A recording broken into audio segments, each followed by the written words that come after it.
Hello Phoenix people, and welcome to part 3 of what's new in Phoenix 5.10 and 5.20.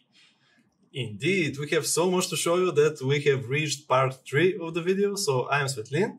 And I'm Georgi, and together we're the Phoenix team, and we're going to show you what's new and what's exciting in our latest versions. Alright, so let's bring out the combined changelog and start from where we left off. So the next thing to show you is the final option concerning the active bodies. So we added a new option in the axis walk to walk only the rotation of axis bodies to the original, of active bodies to the original. So until now we had options to walk the translation, and now the new thing is walking the rotation. So let's create a setup. I'm just going to take this keyboard right here and create a shallow liquid simulator like this. I'm going to enable initial fill up. Okay, so then I'm going to create some kind of vessel that we're going to use as an active body. So let me create what kind of vessel? A torus vessel. Or a donut. Donut vessel is one of the tastiest vessels. Yeah, let's bring it up a bit, trying to align it with the liquid surface. So perhaps something like this would be okay. Maybe move it up a bit. If it needs to fall down, it's going to fall down because it's going to be an active body. So now I'm also going to create a trajectory for it using a line. So like this, maybe. Not sure if this is going to be too much of a sharp turn. Let's see. Maybe move the spine up. I'm going to move it up. Let's align it with the torus. And animation. Animation. Yeah. Constraints, path constraint. Let's link it to the constraint like this. Is the magic happening? Here it is. All right, and I'm also going to enable some banking. Let's see. Whoa, that's that's going crazy. Way too wild. Yeah. Let's lower it. Okay, so it's wiggling a bit. Yeah, here. you have a point in the middle. Oh no. Let's see what would happen if it's if we do it this way, or would I be able to modify it? So maybe straighten it out like this. How is this going to look? Yes. Okay, now it's smooth. Okay, so actually, yeah, how is this for a banking? So if I were a donut that is sailing the seas, how would you bank? Yeah, I would bank kind of like this, maybe a bit more. Yeah. Not really sure. Let's increase it. Let's increase it a little. Yeah, to make it more obvious. Right, so in order to make this an active body, first we need an active body solver. I'm going to create one, place it here, add the torus as an active body, and then add the active body solver to the simulator. This is because you may have several active body solvers in the scene, so you have to pick the one that you are going to actually use. So if I start the simulation now, is anything going to happen? Yes, the active body fell down.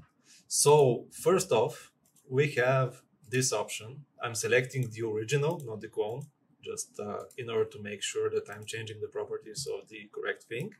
Bringing out the Phoenix properties, I'm going to increase the original animation influence. So this option means that when we have an animated geometry, the active body is going to try and follow the animation that the body originally have and combine this with the rigid body simulation. Okay, so now it became a submarine. Yeah, it's a bit too heavy, so yeah, we can see that it still follows the trajectory of our original animation, but it's going down. So let's make it a bit lighter. We have different density presets, so we can pick something like a ship hull, for example. Since this is obviously a ship, let's use the ship hull and see how this works. Okay, so it landed in the water, didn't sink yet. Let's see. Come on, come on. We believe in you. Make the turn. Okay, so yeah, you can see that it banked in the turn, but then it compensated by banking the other way because the interaction with the liquid, the forces produced by interaction with the liquid, tell it to do so. But let's say that we want to keep our banking, so the banking is very important to us. So we are going to use the new option in the axis walk. So creating an axis walk right here, going to pick again the original, not the clone, going to pick the original here. And I'm going to walk the rotation, just need to figure out which axis this is. So This X. is on the X. Yeah, red is X. So let's walk the X axis. And we need to specify Oh yeah. the space. Also, yeah, let's make it the body original space. Indeed. Thanks, Jorka. All right, so it's starting to meet some resistance from the liquid. So maybe we can change the also the original animation influence. All right, and here is the banking. All right, so this way we forced the torus into the original banking of the original animation using the axis walk by walking the rotation along X. Of course, we could walk all three axes, so it's going to have the same rotation all the time. But yeah, that's the desired effect. So this is how it works. Yeah, if you have like a ship or a boat that is banking when turning, this option is quite useful to preserve the original movement of the boat so that it looks more realistic. Yeah. Okay, so yeah, this is how it works. Moving on to the next section. So we have a lot of user interface changes. So graphic user interface. In 3ds Max specifically, we have this new option where it's just a new default that simulators in 3ds Max are now solid by default. So in Maya, this was the case all along. But yeah, in Max, when we create a liquid simulator, going to the Phoenix properties, it's a solid obstacle. This means that, for example, if I create, what should I create?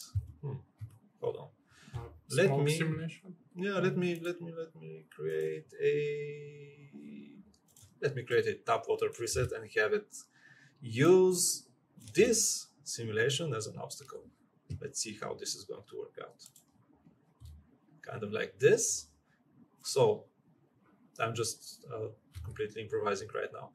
So let's start the simulation and see what's going to happen. Let me reduce the resolution a bit so it's going to run a bit more quickly. Maybe also reduce the steps. Yeah. Use less steps per frame.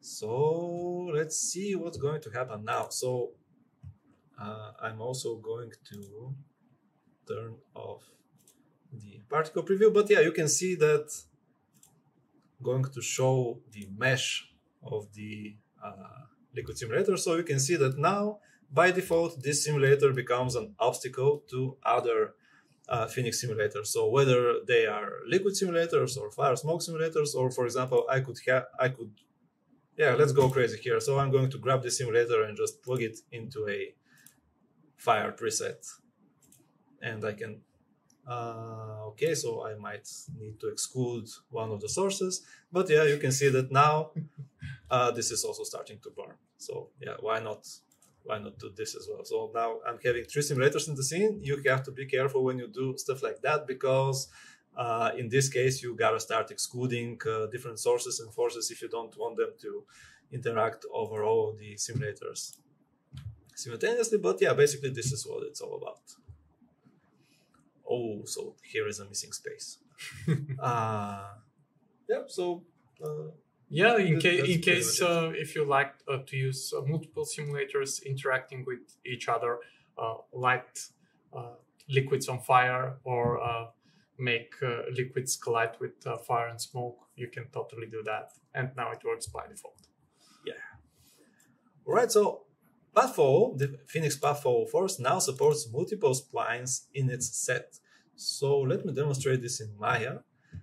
I'm going to create this rectangular spline. It is interesting because it actually contains several splines inside of it. So let me encircle it or ensquare it with a simulator.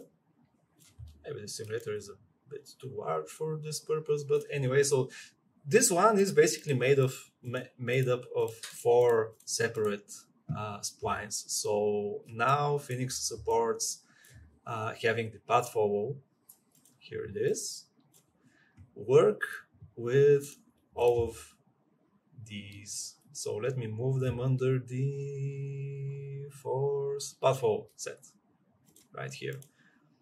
And then if I start the simulation, what's going to happen now?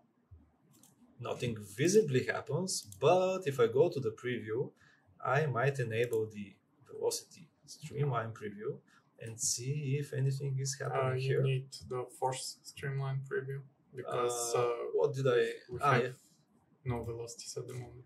Yeah, so maybe okay. Let me create an emitter in order to make it simpler. So let's make an emitter like this. Okay, and I'm going to create a source like this one. Oops. Select the object, add it. So what's going to happen now? Right, so here something is starting to happen, but it's way too wild. So let me first turn off the temperature. This way we should be emitting only smoke. All right, so there is some smoke, and here are the pink and the magenta and blue and green velocity streamlines. So I might even turn off the smoke. So it's starting to blow in a certain direction. Then what I'm going to do is to actually decrease the radius, the maximum distance actually, like this. Maybe I should even decrease it even more. Let me just actually double check how large the simulation is right now. So it's 100 centimeters. So maybe make the maximum distance like 20.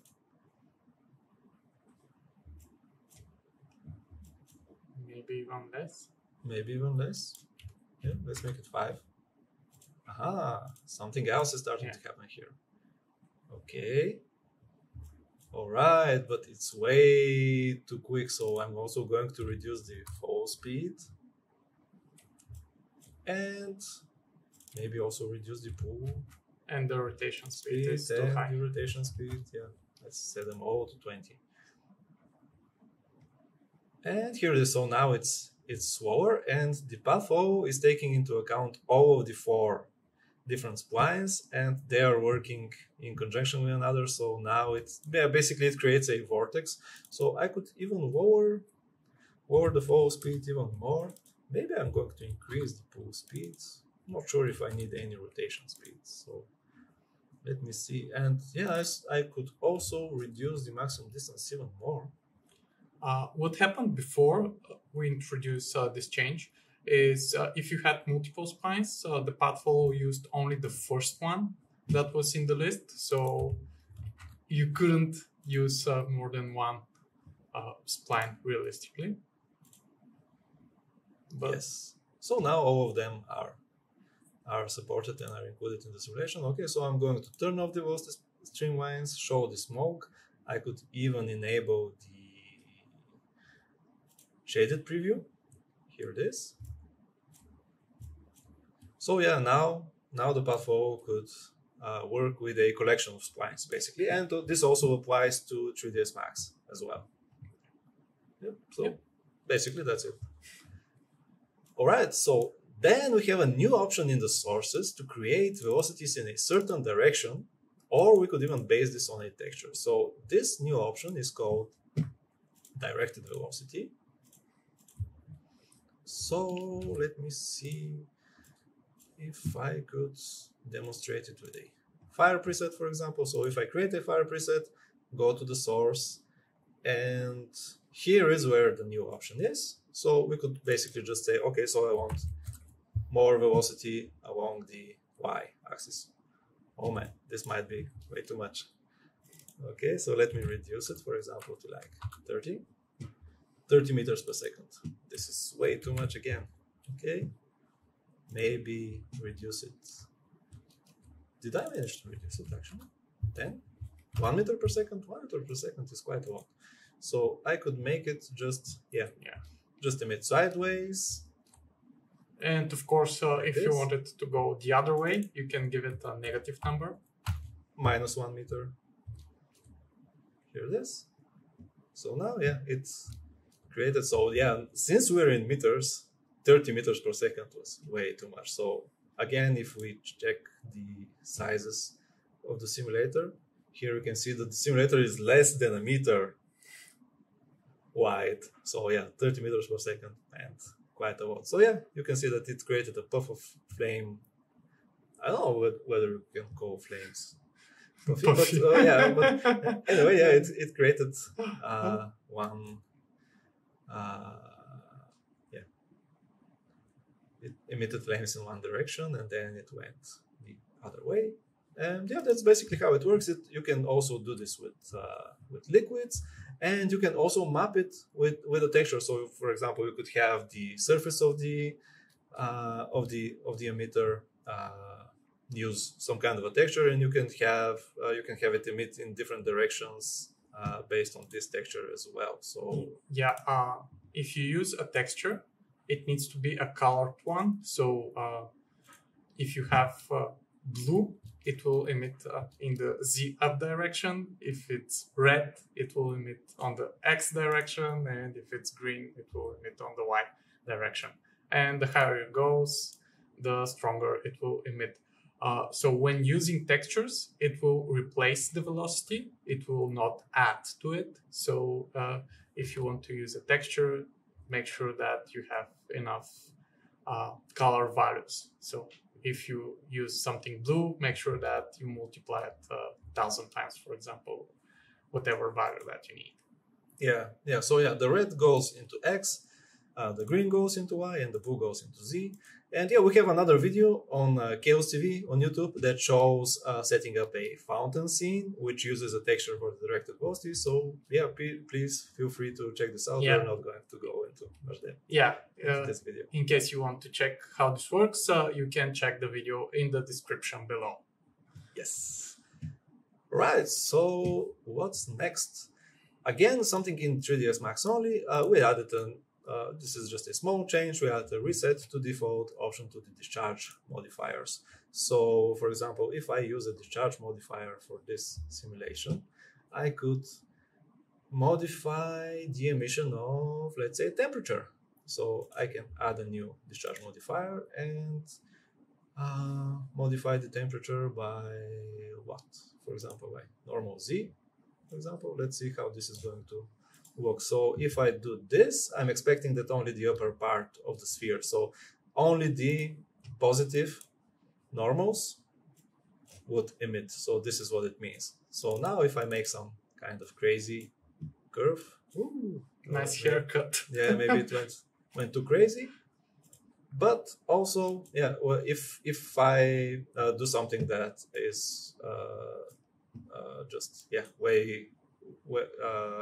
it goes way too far, I could just reset the curve to its default state. So now it emits only from the upper half of the sphere, and I can keep limiting this by changing the curve. So there is just the reset to default option for the discharge modifier curves in Max. Also, we again concerning the curves, we also call them the diagrams. So we replaced the old Phoenix diagrams with the new ones. So actually, these ones are now part of the Phoenix thinking particles operators. Just going to show you a screenshot. So we have a perf, force, and sample operator, and yeah, they're basically using the new Phoenix curves instead of the older ones. So yeah, not much to show here. It's just a small thing in the user interface. Then we added an add many button to the sources and the scene interaction rollout of Phoenix. So the reason why we did this was that, so let me just create some kind of a setup where you are going to have a lot of objects, and let's say that we want to pick all of these objects into a source or in the scene interaction. So for example, in a scene that has a lot of elements like fracture fragments or something, that you need to pick all of these into a source. This might be a bit cumbersome task, so we made it a lot easier in the new Phoenix. So let me just create more of these objects. So I want to make, let's see how many we have. So 128, let's make them 500. Like this, and then like this. All right, so made a large mass of objects. So if I wanted to pick all of these objects into a fire source, I could use several different approaches. So the simplest approach would be to pick them one by one, but this is not going to be very efficient. So the one other thing that actually not many people know is that once I click the add button here, and this applies to all Phoenix nodes and basically all the plugins inside of 3ds Max, when I click the add button, then I could open right here the select by name dialog, and then I could select all of these objects and click pick. But I'm not going to click it, because if I do this, it's going to take 3ds Max a full minute or even more, to, at least on my machine it takes about 1 minute to select all of these objects and pick them into the Phoenix source. So instead we added a special button, add many, that just directly brings out the select from scene dialog. And when I press OK here, we're going to wait for 1, 2, 3, 4 seconds, and all of these objects are added to the source much faster. So 4 seconds are better than 1 minute. And yeah, also we have this in the scene interaction rollout right here. Again, we have the add many button. So yeah, just a small usability thing as well. All right, and finally, another change that this time concerns only Maya. We have a more friendly user interface for the shrink to view camera in the adaptive grid limits. So this is one option that is very cool, but again, very few people know about it, but it can be very useful in some cases. So if I create a simulator like this and go to the grid rollout, enable adaptive grid, so I'm going to just pick something random, just for example, temperature. Then enable the maximum expansion limits. This shows me how large the grid can grow during the simulation. So it can expand to these limits. And of course, I can change the limits. I can make it expand less in a certain direction or more in a certain direction, left or right here. Just going to reset all of those to 100 because my OCD tells me to do so. Okay, and then we could also shrink those expansion limits procedurally using a camera. So I could just create a new camera right here. And in order to see what we're actually doing, I'm also going to enable the first-time controls in the viewport, and also I'm going to bring the far plane a bit closer. Okay, so that may be too close.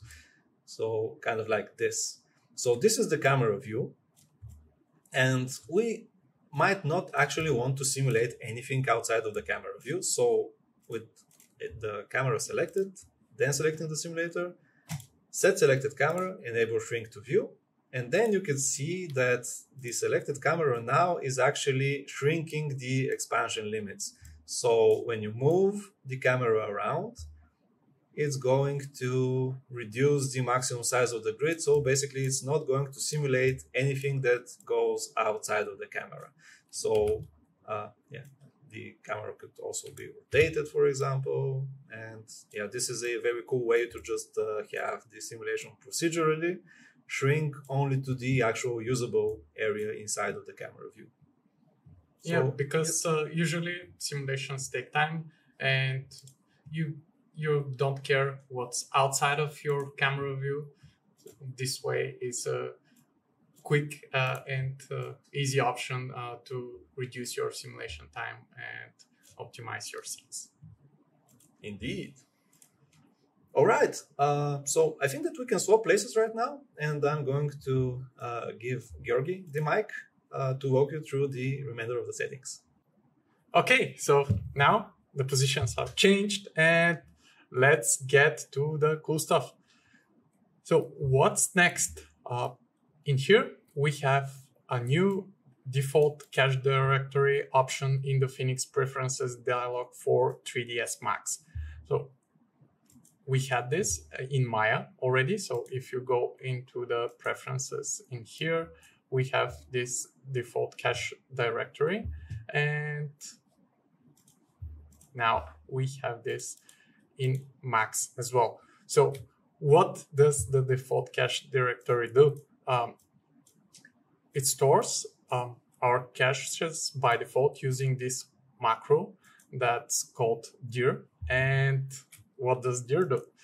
If we go in our documentation page, in our output settings, we can see that by default for Max, our simulations are saved using the scene path macro. So what this does is it uses the data dir option. So it will use the location of our scene, and it will create a folder next to it that will be saved with the scene file name and underscore Phoenix frames, and then the node name and our caches. So in this case, a dir specifies where the location of this data dir folder is. So in case if we want to store our caches on a certain specific drive, for example, that is dedicated only for simulations, we can overwrite this dir option and all of our caches will go there. Yes, so since this is a part of the Phoenix preferences, this means that this applies to all of the scenes that you're going to create with this version of Max or Maya. So for example, when you change it for Max 2024, it's going to affect all of the scenes for Max 2024. And if you have other versions of 3ds Max, you're going to have to change the preferences option, and it's going to again apply to all of the scene files that you use.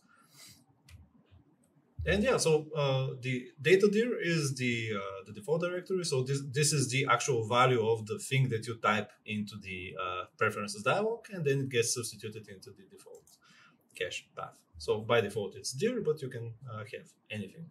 So you could even use an environment variable there.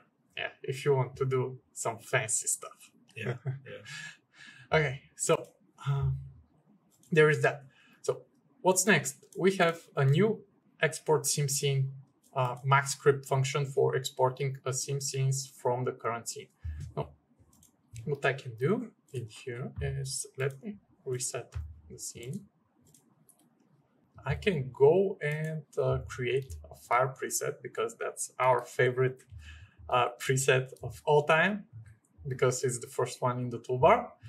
And now, because I'm lazy, I can go and copy this function in here, go back to Max and open my listener window, and I can paste this.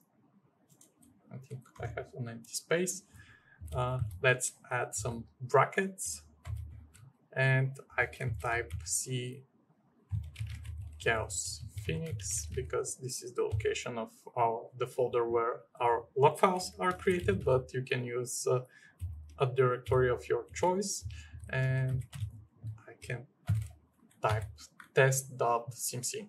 And now, if I press enter, my timeline script, we have the OK message. And if I go under my Chaos Phoenix folder, we can see that we have the test simscene file. And this way, you can export simscene files that you can, after this, simulate using the Phoenix Standalone Simulator tool, or you can just double-click them, and if you have associated the simscene files using the node preview tool, now it will load. And in here, we can see what objects are in our scene. In here, we have the simulator, and we can inspect all of its options. We have the source with all of its settings, and we can see that in the source, we have a sphere node that is connected in here, and we have the object properties as well. And the node editor is a nice way for you to observe what's inside of your simscene files and inspect the settings. Yeah, so you could use this MAXScript function in any of your automations whenever you need to export simscenes files, simscenes automatically. So now there is an option to do that.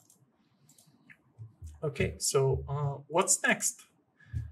We have start the animations of the quick setup toolbar presets from the current timeline start frame. So let me reset.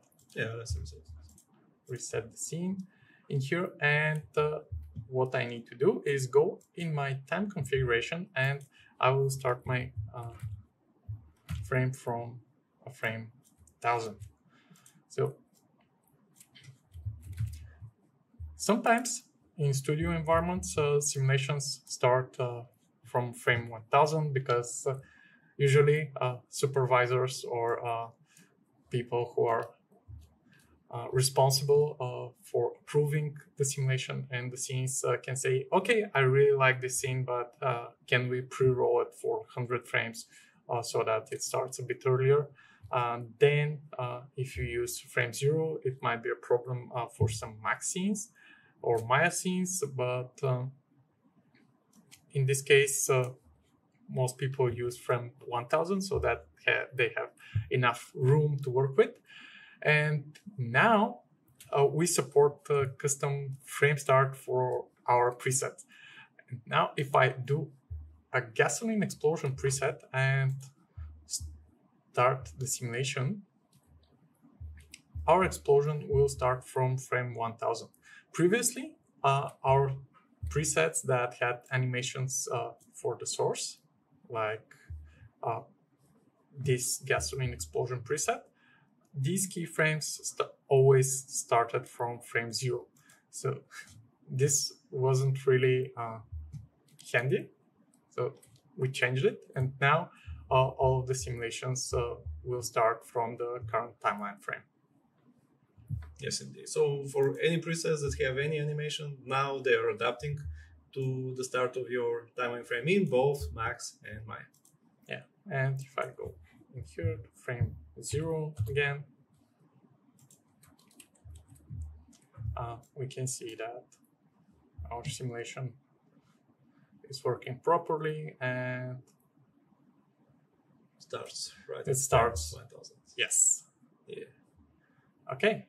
We have automatically create geometry for toolbar presets if none is selected. What this means is that now I don't need to select any geometry in order to create a preset. So if I just click on the preset, by default it will create a sphere for me and everything needed, and I can just start the simulation. And it's always going to be a sphere.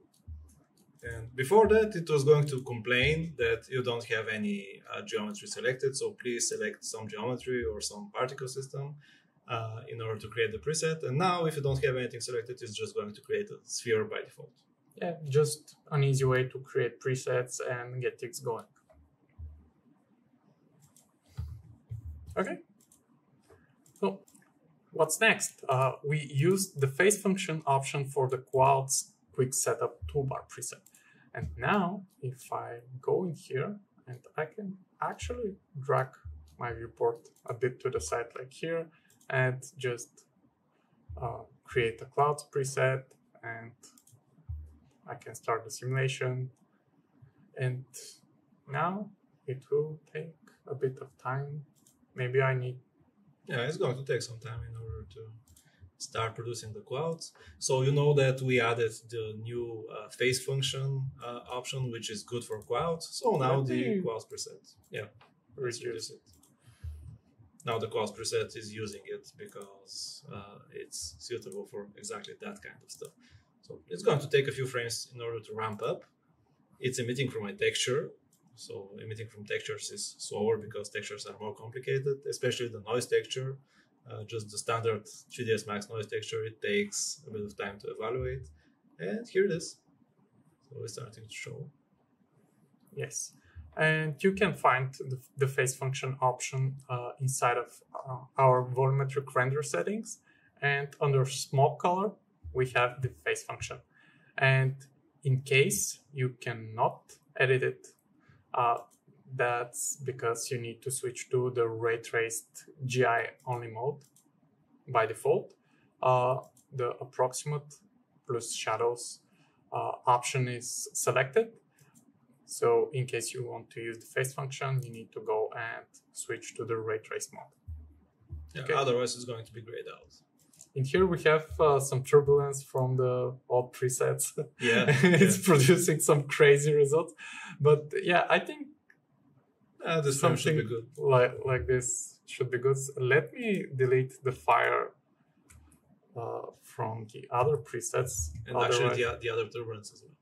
Yeah. And the plane force. The plane force is needed for this one. Yeah. I think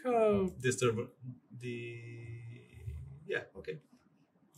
But I think they won't interfere with rendering. I was just no.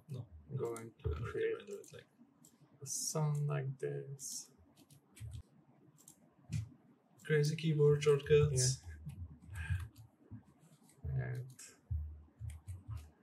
we can do something like this. Okay. And let's do a test render and see how this looks.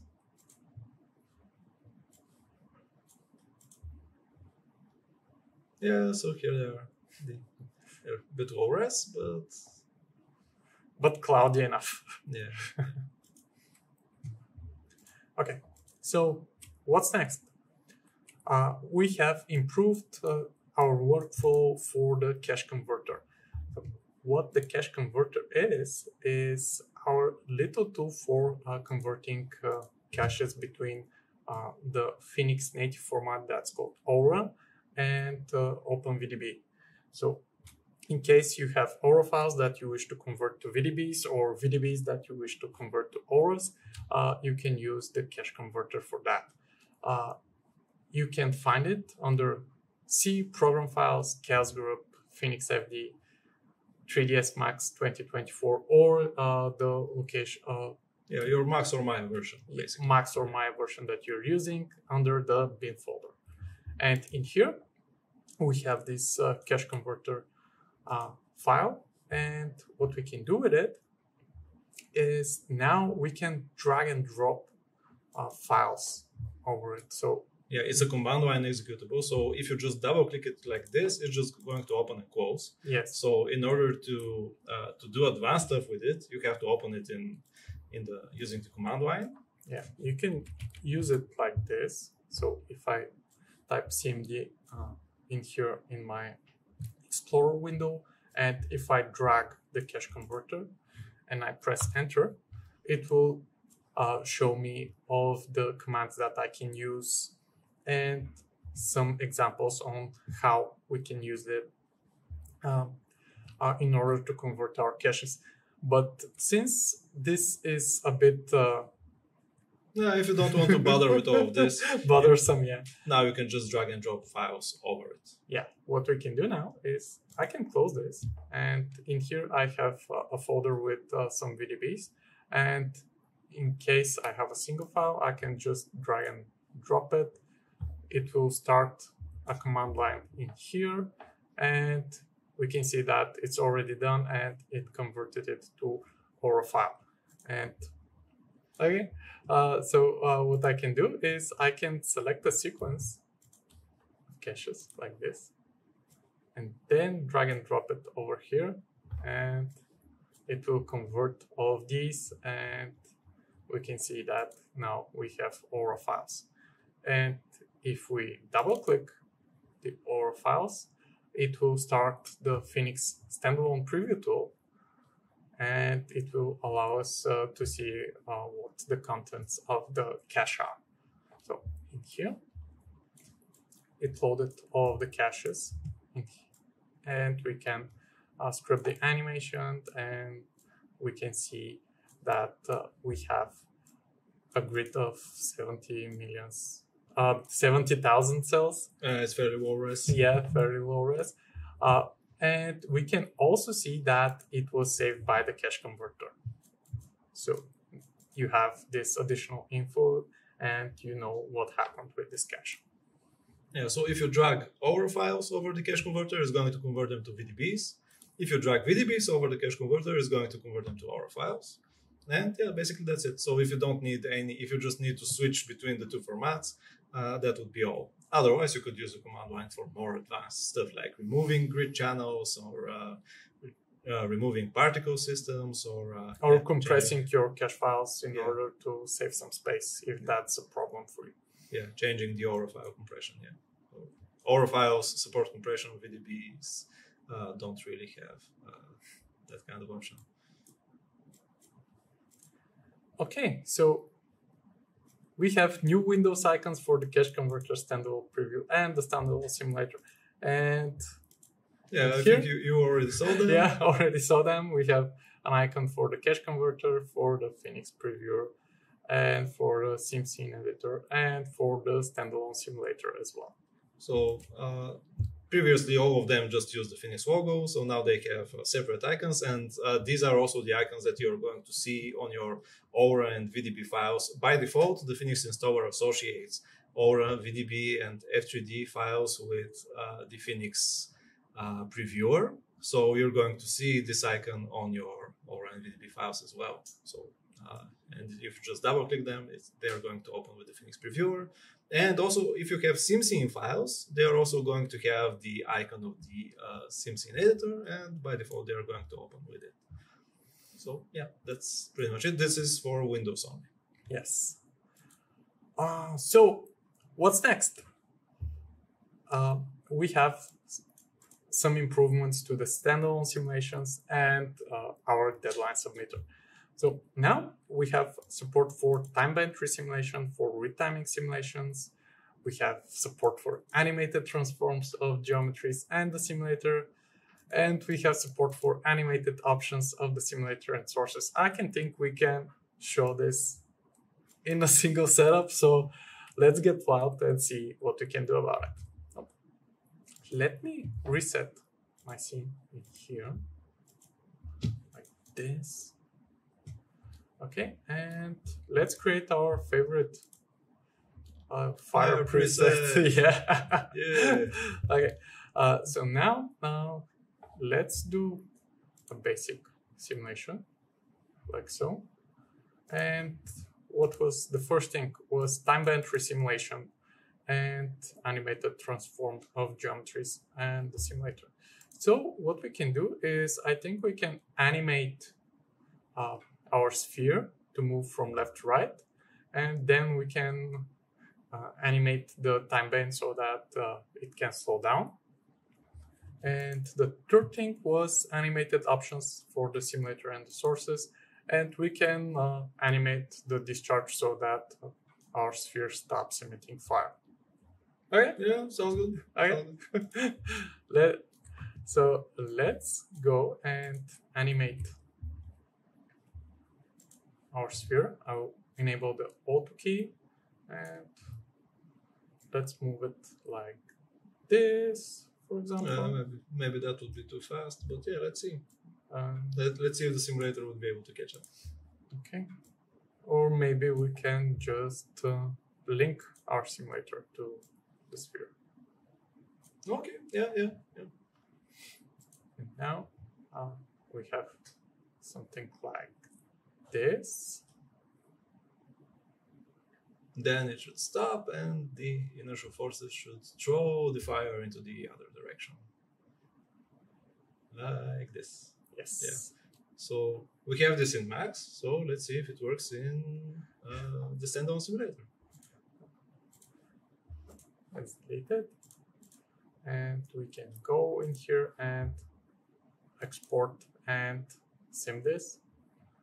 And this will start. And yeah, we could have chosen also the preview, but yeah, we can preview them here as well. And we can see that the simulation in the Standalone Simulator tool is a lot faster than the one in Max, and we already have our results like this. Yeah. Okay, I will kill this because we don't need to wait for the whole simulation. And we can see how this looks. Okay, so now what we can do is we can do some time band resimulation. So actually, in this case, we don't need to increase the resolution at all. So we can do it like this. And in order to use the time band controls, we need to go in the input rollout and let's reduce the play speed. So maybe 0.5 or 0.3 even.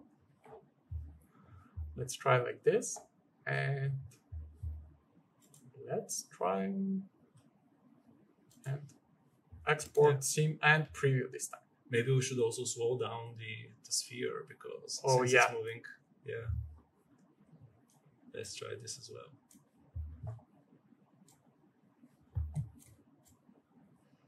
We can see the preview in here. Yeah, so now we have the quick animation, but we also have slower actual fluid simulation. Yeah, we can see how our fire is a lot slower now.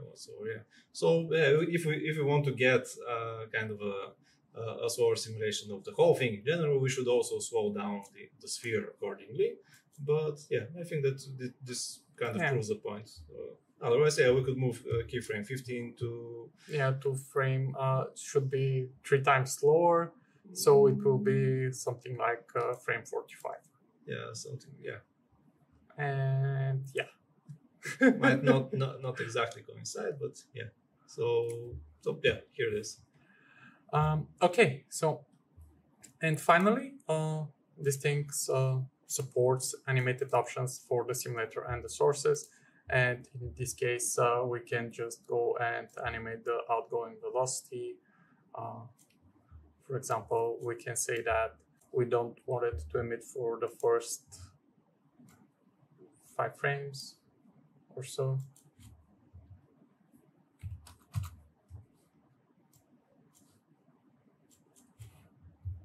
Oops. And then we can ramp it up to 0.05, was it? Something like this, 0.0 something. Maybe we could also turn off the time band simulation. Yeah, we don't need it anymore. Yeah, it's good to have the same settings for the sources whenever you're doing time band simulation. So since we are messing up the source right now, we better not resimulate, just run a regular simulation. So now we can do here. Maybe we could also delete the caches just in case. Let's delete the caches and export and sim. Actually, the sim goes really fast, and we can see here that it's not emitting for the first 5 frames, and then it starts emitting. Yeah. Yep. So these options work right now. So we are steadily adding more and more options to the Standalone Simulator so that eventually it could be a full replacement of the simulation inside of Max and Maya. but faster. Yes. Because we are not limited by the limitations of the host software, and we can do our stuff much more quicker. Yeah. Okay, so what's next? We now support the custom start and stop frame for the resimulation, and you can find this in here. In case you want to resimulate from a certain frame, you can say start my resimulation from frame 5 and my resimulation at frame 60, and this will use those frames instead of the general ones for the basic simulation. Yeah, maybe we could try this time a resimulation with increasing the resolution, but without the time band stuff.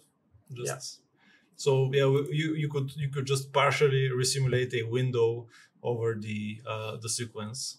So and just have some of the frames with increased resolution. So yeah, let's see how this is going to work out. Yeah. Do we have frame 60 actually? Maybe, actually, yeah, we have. Yeah. Let's see how it's going to go. Export and simulate. So yeah, it's exporting. So here, actually, in the viewport, you could see one of the next things that we were going to show, that during the export of the sim scenes in both Max and Maya, we are actually disabling the viewport preview, so the export goes faster. Yeah, because if you already have a cache loaded and it's a pretty large one, in order to export the sim scenes in here, when you do an export of a sim scene file, the timeline needs to be scrolled in order to go through every frame. And if your simulation is large with some heavy caches, this will take some time. And when exporting sim scene, you don't really need the preview for the caches. So we disable the preview and the export is really, really fast. Yeah. And now we can see that it went up to almost until the end. Yeah. So now we have a higher resolution simulation. So the basically when we use the amplifier resolution of 1, this means that it doubles the resolution along each axis. So we get 8 times more voxels than the original. So we should have more detail. Yeah, we can actually see in here the voxels for the old simulation, and the voxels for the new one are smaller, which means higher grid resolution. And actually, we can see that in here the simulation is with around 5 million voxels, and the previous one was just around 800,000. Yeah, and also this frame, I suppose that it was from the time band simulation. Yeah, so this is why it shows something completely different. Yeah, so it's from the old simulation. Okay, so what's next? We also pass the preferences verbosity to the standalone simulator when watching it from 3D Studio Max.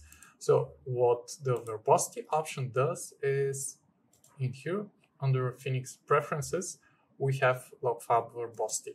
So this specifies how detailed your Phoenix log file should be. While debug shows the most information, it's a bit slower compared to the other options. So if I go in here under my Chaos Phoenix folder and open the log, you can see that this is the debug version. And it's quite detailed and it has a lot of things inside. In case you want to speed up your simulation a bit, I think it was a few percent faster when you used yeah, by default it's important. The important version. Yeah. So what we did is when you have this set to important or to any other options in here, and you export a simscene file, it will take this verbosity. And now if I export and sim and drag my option in my window in here, we can see that our log is a lot more minimalistic, and it shows only the sim step, the last frame time and the total amount of time. And actually, this is another thing that we have implemented in the latest versions, is we have specified not only the current frame that is simulated, but also what percentage of the simulation completed this is. So in here, we are currently at almost 50% of our simulation. So this way, you have a really nice way of visualizing how your simulation is progressing, because sometimes when you have some frame numbers, it's difficult to estimate what's really left. Yeah, it was not really informative. So hopefully now you can see better where you are. Okay, so let me kill this. And what's next? So we already added support for geometries and sources in the scene interaction. Also, again, for the standalone simulation.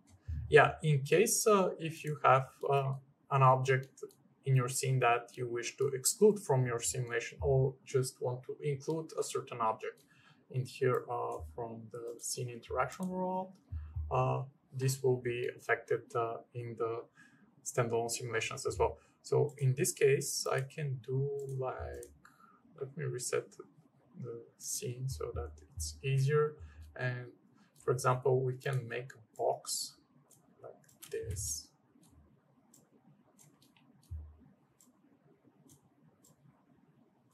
And put it over here. And actually, let me make it non-renderable and display as a box. And this way, if I start my simulation now, it will collide with my fire and our fire won't rise. But in case, if I want to ignore this box, I can go in here, add it to my exclude list in the scene interaction rollout, like this. And now I can start a standalone simulator. Export and sim, and now in here our simulation is running. And if I scrub my timeline, you can see that the simulation is ignoring this box here. Yeah, so in case you're using this box, for example, like some kind of render time helper, for example, we could use it as a cutter geometry and just render the fire only inside of it. It's not going to interfere with the actual fluid simulation. So anything that you, any helpers that you need at render time are now could be ignored by the simulation using the scene interaction in the standalone simulator. You can do the exact opposite. If you have a huge scene with thousands of elements in it, and you wish your simulation to interact only with a few objects from your scene, you can turn this into an include list and include only the objects that you wish your simulation to interact with. And this way, you can save some simulation time, because the simulation won't interact with every object in the scene. Yeah, so when you're using include mode, it's very important that you include the sources. Yes. And the emitters. It should be like this. So yeah, at least this. And then we could remove the other box, actually. So, and so in order to replicate the original setup, we could also include the turbulence. Yes. Yeah. So it's important not to forget to include the sources. Otherwise, it's not going to work very well without sources. And now, if we do the sim, it will start and... Yep, the standalone simulator is running on the other monitor? Yes, the standalone simulator is here. And it looks exactly the same. Okay. Yeah, so now this is supported as well. Again, hopefully with time, we would add all the functionality that is inside of Max and Maya to the standalone simulator. So what's next? We already explained the read cache for preview option. So now it won't be evaluated when you're exporting sim scenes. Now we have a new option for submitting Phoenix standalone simulations through deadline. So in order to show this, let me show you how this works in Maya, because we have some Maya friends as well, and we try to make everything that is in Max supported in Maya as well. So what we can do is let me create some other preset now. Maybe I can do a candle one. And now what we can do is go under the Phoenix menu, and in here we have submit simulation to deadline. And now we have this option to submit our scene as a simscene file. Now, if I do that and I press run, it will prompt me to save the scene first. So I will save it. And now I will get a message that in order to simulate with the Phoenix Standalone Simulator through Deadline, I need to install the Phoenix Deadline plugin in my Deadline repository folder. So how do you do that? By default, the plugin files will be located in our Phoenix installation folder under the Deadline plugin folder. So in here, we have opened our installation files. So when you go through program files, chaos group, Phoenix FD, in this case, we're using Maya 2023 because this is the currently supported version of our Deadline plugin. So not the Deadline plugin, but our Deadline installation. Yeah, since we're using Deadline 10, yes. It doesn't support Maya 2024. Yes. So here, well, yeah, we could upgrade. Yeah, if you use the latest Deadline version, I think it will be totally fine to use Max and Maya 2024. Yes. So in here we have the Deadline plugin folder, and inside we have a folder called Phoenix. So we need to go in here, copy this folder, then go to the folder of our Deadline repository. Go under plugins, which is plugins. I don't see it. Yep, it's over here, and we need to paste this in here. Okay. Maybe we have already pasted. Yeah, we already have it pasted, so I'm not gonna paste it again. And so yeah, once you do that, you could just click "Don't show again," so it won't bother you. And now we can submit the scene file. And if we go under our Deadline monitor in here, we can see that it created the Phoenix Standalone Simulation job, and it will start simulating in a bit.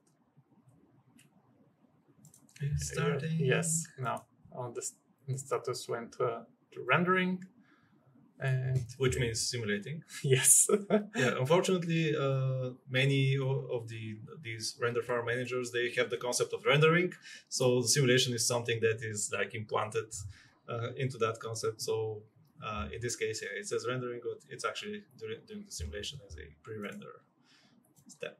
And we can see that it went through, and we have our simulation complete. Yeah, since we are loading the cache files from our own machine, we could instantly see the preview in Maya. But yeah, this could be sent to a different machine, which would produce the caches.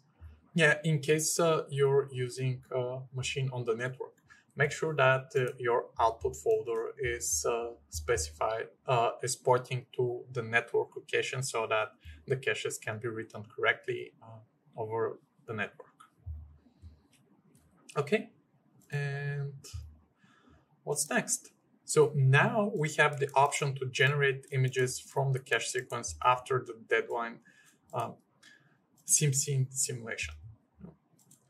For this, let's create another preset. So because we're using all the same presets again, over and over. So we have totally different preset.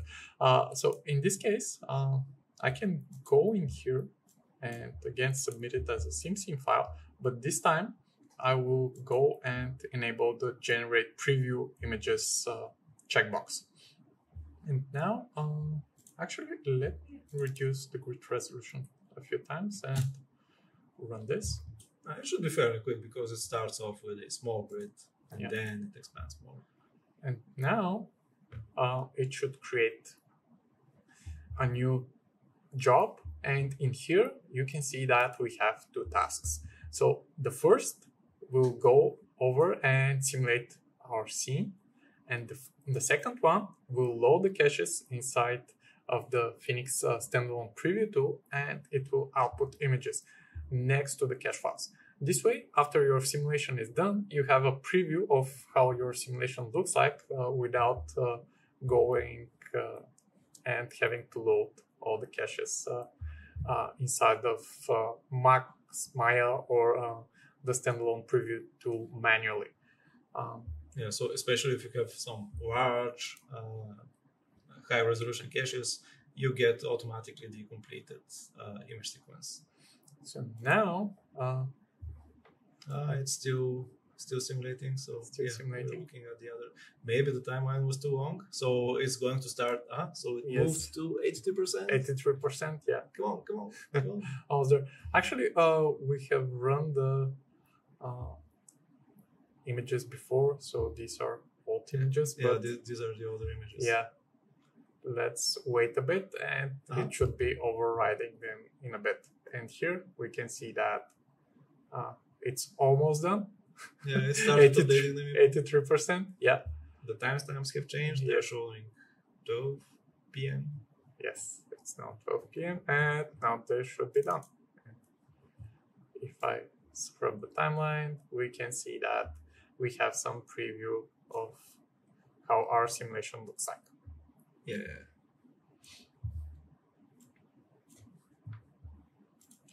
Okay, so now the Phoenix installer ships the deadline plugin for the simscene submission. Yes, we went over this, and so unfortunately you still need to install it manually. We gotta make it a step in the installer so that it will be fully automatic. So hopefully for the next version we'll be able to have this as well. Yes, we also showed the simulation progress when submitting MAXScenes through deadline via the Phoenix menu. It just shows the progress just as we showed like this for Maya. Now it works for Max as well. Yes. And we're also printing the Phoenix log not only on the current simulation frame, but also the total number of frames and the percentage completed.